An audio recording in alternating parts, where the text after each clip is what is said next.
Hello friends, good morning. നമ്മുടെ Kerala T V സീരിയലിലേക്ക് എല്ലാവർക്കും സ്വാഗതം.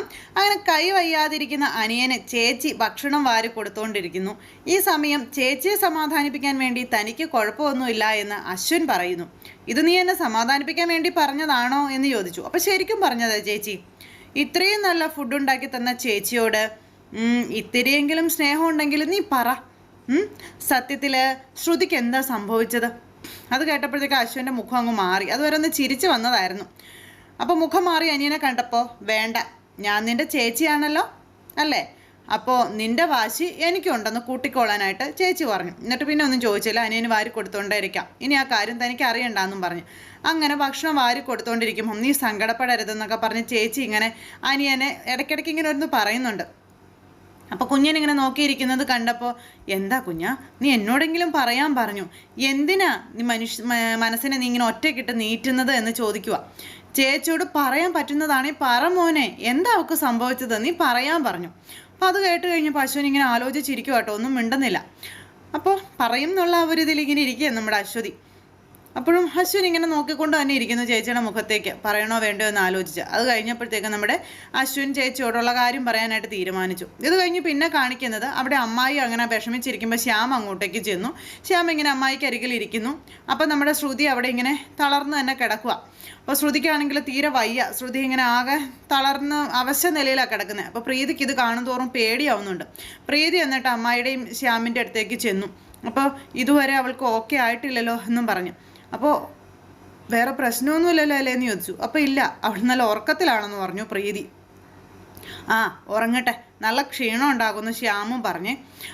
കണ്ണുള്ളപ്പോൾ അതിൻ്റെ വില അറിയില്ല എന്ന് പറഞ്ഞതുപോലെ ആയെന്ന് അമ്മായി പറയാം. ഈ വീട്ടിൽ എപ്പോഴും തുള്ളിച്ചാടി കലപില സംസാരിച്ചുകൊണ്ട് നടന്ന പെണ്ണായിരുന്നു.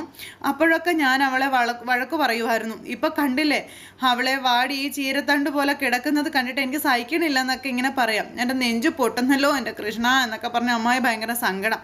അങ്ങനെ അമ്മായി ഇങ്ങനെ ഓരോ നെണ്ണിപ്പറക്കി പറഞ്ഞ് കരഞ്ഞുകൊണ്ടിരിക്കുന്നു. ഈ സമയത്ത് നമ്മുടെ ശ്രുതി ആ കഴിഞ്ഞു പോയ കാര്യം, അതായത് ആ റൂമിൽ വെച്ച് നടന്ന കാര്യങ്ങളെ പറ്റിയൊക്കെ ആലോചിച്ച് ഇങ്ങനെ പെട്ടെന്ന് കണ്ണ് തുറന്നു. പെട്ടെന്ന് ഇങ്ങനെ ചുറ്റിനും നോക്കി കഴിഞ്ഞപ്പോഴത്തേക്കും ഒന്നും മനസ്സിലാകുന്നില്ലാത്ത രീതിയിൽ ഇങ്ങനെ ചുറ്റിനും നോക്കി കിടക്കുക. വീണ്ടും അമ്മായി അവിടെ ഇരുന്ന് ശ്രുതിക്ക് പറ്റിയതിനെ പറ്റിയൊക്കെ പറഞ്ഞ് കരയുന്നു. അപ്പോൾ ഒന്നും ഓർത്ത് വിഷമിക്കേണ്ടെന്നേ, അവളൊന്ന് ഉറങ്ങി എഴുന്നേൽക്കുമ്പോൾ അവളൊന്ന് നോർമൽ ആകുമെന്ന് ശ്യാമും പറഞ്ഞു. അമ്മായി സമാധാനമായിട്ടിരിക്കാൻ പറയുന്നുണ്ട്. ഇനി ആ നശിച്ച ജോലിക്ക് ഞാൻ എൻ്റെ കുഞ്ഞിനെ വിടില്ല. നിങ്ങൾ ആരൊക്കെ എന്തൊക്കെ പറഞ്ഞാലും ഞാൻ ഇനി അവളെ ആ ഉദ്യോഗത്തിന് വിടില്ല എന്ന് തന്നെ അമ്മായി തറപ്പിച്ചു പറയാം. അപ്പോൾ അതൊക്കെ നമുക്ക് വഴിയെ തീരുമാനിക്കാം. ആദ്യം അവളൊന്ന് നോർമൽ ആവട്ടെ അമ്മായി എന്ന് ശ്യാമും പറഞ്ഞു.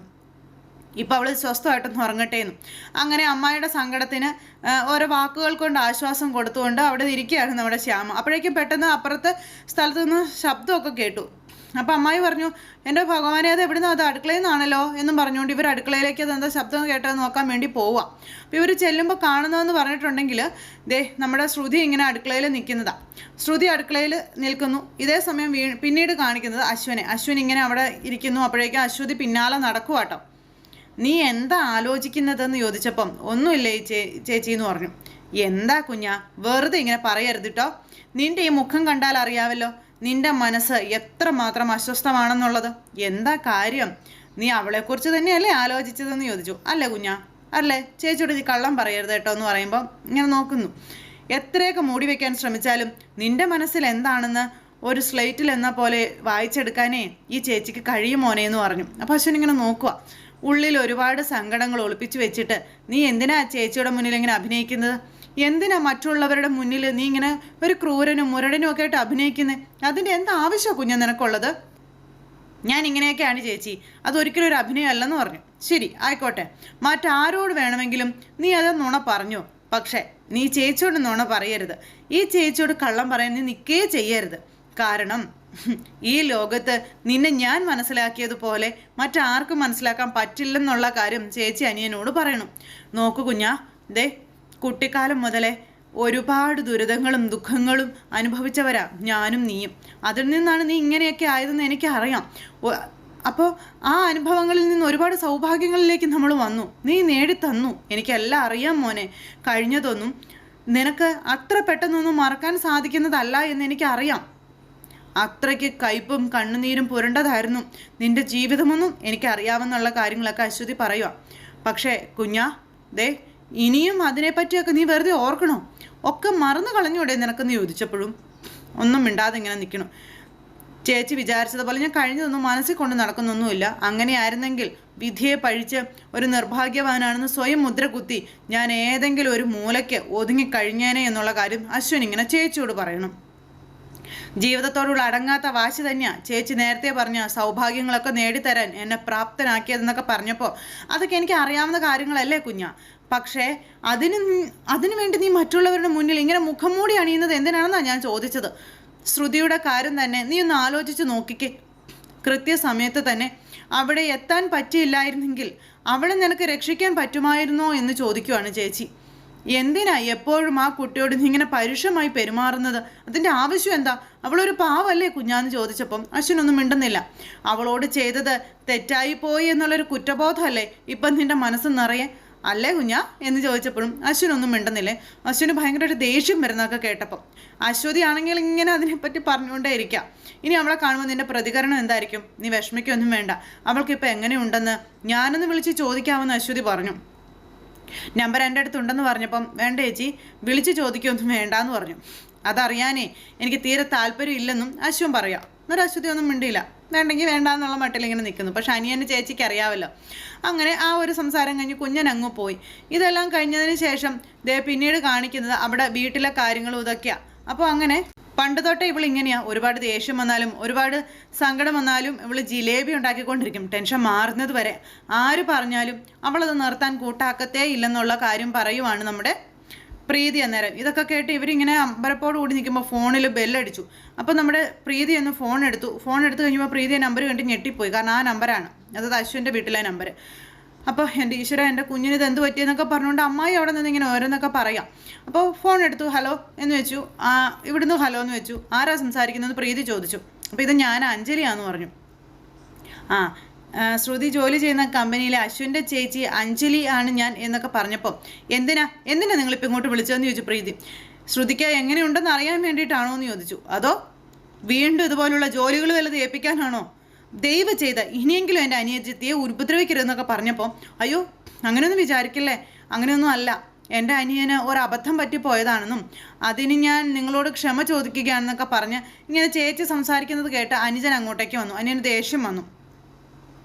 അവൾക്ക് കുഴപ്പമൊന്നുമില്ല, ഇപ്പം നോർമലാണെന്നും എങ്കിൽ ശരിയെന്നും പറഞ്ഞു പ്രീതി ഫോൺ അങ്ങ് കട്ട് ചെയ്തു. പ്രീതി ഫോൺ കട്ട് ചെയ്ത് കഴിഞ്ഞപ്പോഴത്തേക്കും ഫോൺ എടുത്തത് ശ്രുതിയുടെ ചേച്ചിയാണെന്ന് തോന്നുന്നു. അല്പം ദേഷ്യത്തിലാണെന്ന് തോന്നുന്നു എന്നുള്ള കാര്യം ചേച്ചി അനുജനോട് പറയാം. അനുജനൊന്നും ഒരു മൈൻഡ് ആക്കാതെ ഇങ്ങനെ നിൽക്കുക. സാരമില്ല, ചേച്ചിയല്ലേ, അപ്പോൾ ദേഷ്യപ്പെട്ടില്ലെങ്കിലേ അത്ഭുതമുള്ളൂ എന്നൊക്കെ പറഞ്ഞ് ഞങ്ങൾ ചേച്ചിമാരിങ്ങനെയാടാ എന്നൊക്കെ പറയാം കേട്ടോ. സ്വന്തം സഹോദരങ്ങൾക്ക് വേണ്ടിയിട്ട് മറ്റുള്ളവരോടിങ്ങനെ വഴക്കടിച്ചുകൊണ്ടേയിരിക്കും. അറിയാവോ, അതിന് ഞാൻ ചേച്ചിയോടൊന്നും ചോദിച്ചില്ലല്ലോ എന്ന് അശ്വിൻ അന്നേരം. നീ ചോദിക്കുന്നത് എന്തിനാ? നിന്റെ മുഖത്തതുണ്ടല്ലോ എന്താ നിനക്ക് അറിയേണ്ടതെന്നുള്ളത്, അതുകൊണ്ടാണ് ഞാൻ പറഞ്ഞത്. സാരമില്ല കേട്ടോ, സമാധാനത്തോടെ ഇരിക്കട്ടോ, അവൾക്ക് കുഴപ്പമൊന്നുമില്ല എന്നും പറഞ്ഞ് നമ്മുടെ ചേച്ചി അങ്ങ് പോയി. ഈ സമയത്ത് അശ്വിൻ ഇങ്ങനെ ആലോചനയുമായിട്ടിരിക്കുന്നു. അത് കഴിഞ്ഞപ്പോഴത്തേക്കും നമ്മുടെ ശ്യാം പ്രീതിയുടെ അടുത്തേക്ക് എന്നിട്ട് ആരാ വിളിച്ചതെന്ന് ചോദിച്ചു. അപ്പോൾ ദേഷ്യത്തിൽ നിൽക്കുക പ്രീതി. അത് അശ്വിൻ സാറിൻ്റെ സഹോദരി അഞ്ജലിയാണെന്ന് പറഞ്ഞപ്പോഴത്തേക്ക് ശ്യാമിൻ്റെ മുഖം അങ്ങോട്ടേക്ക് മാറി, മുഖമൊക്കെ വല്ലാതായി. അയാളുടെ സഹോദരിയോ? അവർക്കിപ്പോൾ എന്താ അറിയേണ്ടത്? ശ്രുതിക്ക് എങ്ങനെയുണ്ടെന്ന് അറിയാൻ വിളിച്ചതാണെന്ന് അമ്മായി ചോദിച്ചപ്പോൾ പറഞ്ഞു പ്രീതി. ഓഹോ, അത് കൊള്ളാമല്ലോ, സഹോദരൻ അവളെ ദ്രോഹിച്ച് ഇഞ്ച പരുവാക്കുന്നു, സഹോദരി വിളിച്ച് ക്ഷേമം അന്വേഷിക്കുന്നു. ഇതൊക്കെ എവിടെ നടക്കുന്ന കാര്യങ്ങളാ? പ്രീതിമോളെ, ഒരു കാര്യം ഞാൻ തീരുമാനിച്ചു. ശ്രുതി ഇനി ഒരു കാരണം കൊണ്ടും ആ ഓഫീസിലേക്ക് ജോലിക്ക് പോവണ്ട, അവളെ വിടുകയില്ല. അതെ അമ്മായി, അത് തന്നെയാണ് നല്ലത്. അത് വേണ്ട എന്ന് ശ്യാമും. അവൾക്കിനി ആ ജോലി വേണ്ട. അതിലും വലിയ ജോലി എന്ന് പറഞ്ഞപ്പം വേണ്ട, ഇനി ജോലിക്കാർ ആരും മിണ്ടുകയേ വേണ്ട, അവളെ ഇനി ഒരു ജോലിക്കും വിടുന്നില്ല എന്നൊക്കെ പറഞ്ഞിട്ട് അമ്മായി ഇങ്ങനെ അമ്മായിയുടെ തീരുമാനം പറയാം. അപ്പോൾ അങ്ങനെ ആ ഒരു ഇത് അവർ സംസാരിച്ചുകൊണ്ട് അവിടെ അങ്ങനെ നിൽക്കുന്നു. അങ്ങനെ ആ ഒരു സംസാരം കഴിഞ്ഞ് അവരങ്ങോട്ടേക്ക് പോയി. അതായത് അമ്മായിയും പ്രീതിയും പോയി. ശ്യാം അന്നേരം ഇങ്ങനെ നിന്ന് ആലോചിച്ചുകൊണ്ടിരിക്കുക എന്താണെന്നുള്ളൊരിത്. ഇവർ പോയത് നേരെ അടുക്കളയിലേക്കാണ്. അപ്പോൾ ശ്രുതിയുടെ ആ ഒരു പാചകം ഇതുവരെ കഴിഞ്ഞിട്ടില്ല. ഇപ്പോൾ എന്താടി ഇതെന്ന് അമ്മായി ചോദിച്ചു. അപ്പോൾ നിനക്ക് നല്ല ക്ഷീണമുണ്ട് മോളെ, നീ പോയി കിടക്കാൻ പറഞ്ഞു പ്രീതി. അപ്പോഴും ശ്രുതി ഇങ്ങനെ ഭയങ്കര കലിപ്പിൽ തന്നെ ഇങ്ങനെ ഇതിങ്ങനെ ഇളക്കിക്കൊണ്ടേ ഇരിക്കുക കേട്ടോ, ഒരു ഇതും കാണിക്കാതെ. അപ്പോൾ ശ്യാം അങ്ങോട്ടേക്ക് ചെന്നു. ശ്യാം ചെന്നിട്ട് ഇതുണ്ടാക്കാൻ എന്നെ പഠിപ്പിക്കാവോ എന്ന് ശ്രുതിയോട് ചോദിച്ചു. ശ്രുതി മൈൻഡ് ചെയ്യുന്നില്ല. ഹലോ എന്തെങ്കിലും ഒന്ന് പറയാനായിട്ട് പറഞ്ഞു. അപ്പോൾ സാർ ഇപ്പം എന്നോടൊന്നും ചോദിക്കേണ്ടെന്ന് ശ്രുതി പറഞ്ഞു. എൻ്റെ ദേഷ്യം തീരുന്നത് വരെ ഞാനിത് ചെയ്തുകൊണ്ടേ ഇരിക്കുമെന്ന് പറഞ്ഞു ശ്യാമിനോട് ശ്രുതി. അപ്പോൾ ദേഷ്യം തീർക്കാനുള്ള എളുപ്പ വഴിയാണ് ഈ ജിലേബി ഉണ്ടാക്കലല്ലേ, അതെന്തായാലും കൊള്ളാലോ എന്ന് ശ്യാം ഇങ്ങനെ പറഞ്ഞു. അല്ല, എങ്ങനെയാ ജിലേബിയിൽ നിന്ന് ഈ ദേഷ്യം മാറ്റിയെടുക്കുന്നത്? ഞാൻ നോക്കിയിട്ട് ഈ ചുറ്റിപ്പിണഞ്ഞ് കിടക്കുന്നതെല്ലാം തൻ്റെ ദേഷ്യവും ഓർമ്മകളുമാണെന്നും രണ്ടും ഇങ്ങനെ ചുറ്റിപ്പിണഞ്ഞ് കിടന്നാലേ ഒരിക്കലും തൻ്റെ ദേഷ്യം അവസാനിക്കാനേ പോകുന്നില്ലെന്നുള്ള കാര്യം ശ്യാം അന്നേരം പറഞ്ഞു. എന്നിട്ട് അത് മേടിച്ച് അങ്ങ് വാങ്ങി വെച്ചു. എന്നിട്ട് ശ്രുതിക്ക് ദേഷ്യം നശിപ്പിച്ച് കളയാനുള്ള ആ ഒരു വഴിയൊക്കെ ശ്യാം തന്നെ പറഞ്ഞു കൊടുക്കുക. അപ്പോൾ ശ്യാമിൻ്റെ ഉള്ളിലും എന്തൊക്കെ ദുരൂഹതകളുണ്ട്.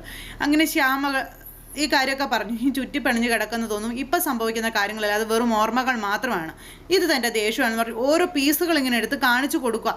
ഓർമ്മകൾ മാത്രം താനൊന്ന് കഴിച്ചു നോക്കിക്കേ, കഴിക്കുന്നേ എന്ന് പറഞ്ഞ് കഴിപ്പിക്കുന്നു. അത് കഴിപ്പിച്ചപ്പോൾ അതിൻ്റെ ടേസ്റ്റ് ചോദിച്ചു.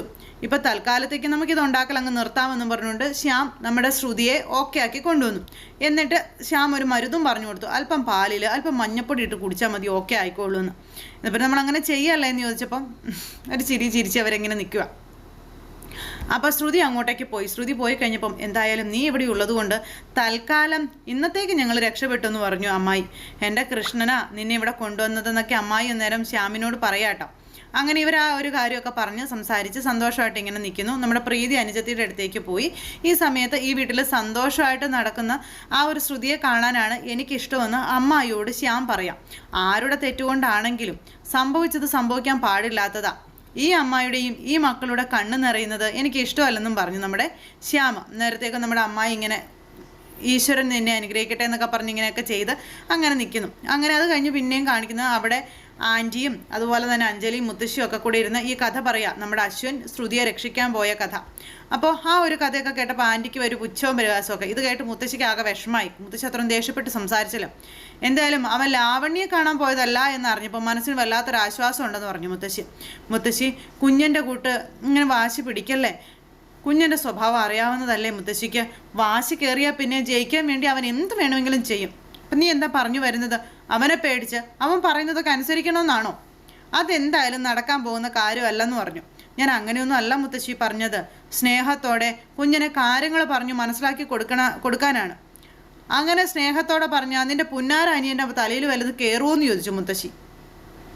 നീ നോക്കിക്കോ, അവനെ ഞാൻ വരച്ച വരയിൽ നിർത്തുന്നുണ്ട്, അതിനുള്ള വഴിയൊക്കെ എനിക്ക് അറിയാമെന്നൊക്കെ പറഞ്ഞ് ഇവരെ സംസാരിക്കാം. അപ്പോഴേക്കും ആൻറ്റി ഓരോ വർത്താനം പറഞ്ഞുകൊണ്ടിരുന്നപ്പം മിണ്ടാതിരടി, ഇതീ നിന്റെ പണി നോക്കാൻ പറഞ്ഞു. അത് കഴിഞ്ഞിട്ട് മുത്തശ്ശി അങ്ങേറ്റ് പോയി കഴിഞ്ഞപ്പം അഞ്ജലി ബേബി ബി കെയർഫുൾ.